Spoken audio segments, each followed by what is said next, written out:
गोविंद दोनों खड़े, काके लागू पाए, बलिहारी गुरु आपकी, गोविंद दियो बताए। मारा सर्व गुरुओना चरणों आजना दिवसे सादर नमस्कार। गुरु पूर्णिमाना आ शुभ अवसर पर हूँ सौने हार्दिक शुभेच्छा पाठवुं छुं। गुरु पूर्णिमा ए एक महत्वपूर्ण तहेवार छे जे आपणी संस्कृति अने परंपराओनो एक महत्वनो भाग छे। गुरु पूर्णिमा ए एक खास दिवस छे जे भारत में गुरुओ अने शिक्षकोने समर्पित छे।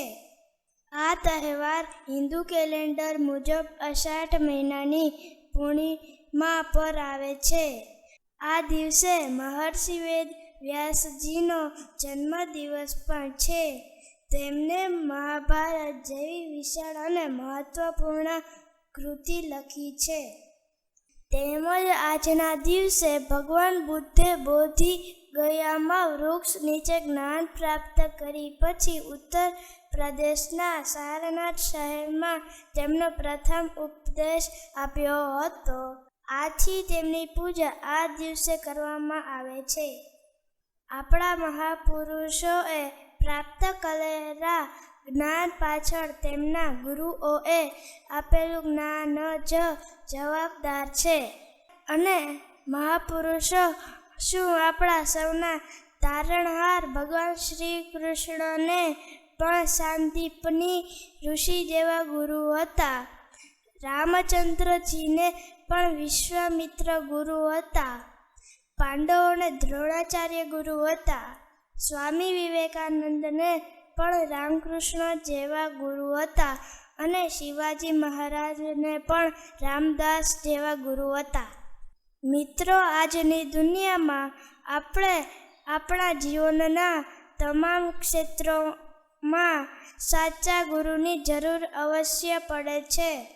શિક્ષણ હોય, સંગીત હોય, કલા હોય, રમતગમત હોય, વેપાર હોય કે જીવનનું કોઈ પણ ક્ષેત્ર હોય, આપણને એક સાચા ગુરુની જરૂર પડે છે જે આપણને સાચું માર્ગદર્શન આપી શકે।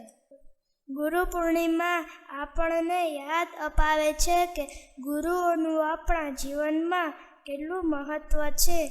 ગુરુ આપણને સાચી દિશા અને સાચો માર્ગ બતાવે છે જે આપણા જીવનમાં ખૂબ જ મહત્વપૂર્ણ છે।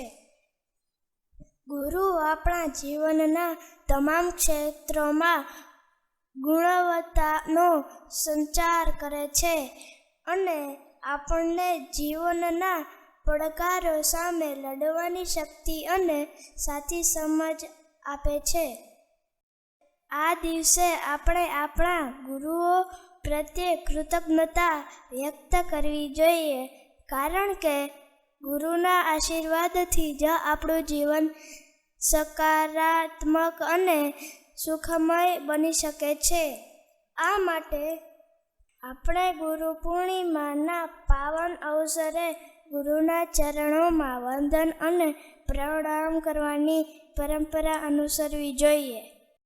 જેવી રીતે આકાશના તારા ગણવા હોય તો આપણે ગણી શકતા નથી, તેવી જ રીતે ગુરુનો મહિમા વર્ણવી શકાતો નથી। તેમ છતાં આ દિવસે હું મારા ગુરુને હૃદયપૂર્વક નમન કરું છું અને તેમનો આભાર માનું છું, જેમણે મને જ્ઞાનનું સન્માન કરવાનું શીખવ્યું। અંતમાં હું ગુરુ પૂર્ણિમાના પવિત્ર અવસર પર તમને બધાને વિનંતી કરું છું કે ગુરુનો આદર કરો અને તેમનો આભાર વ્યક્ત કરો।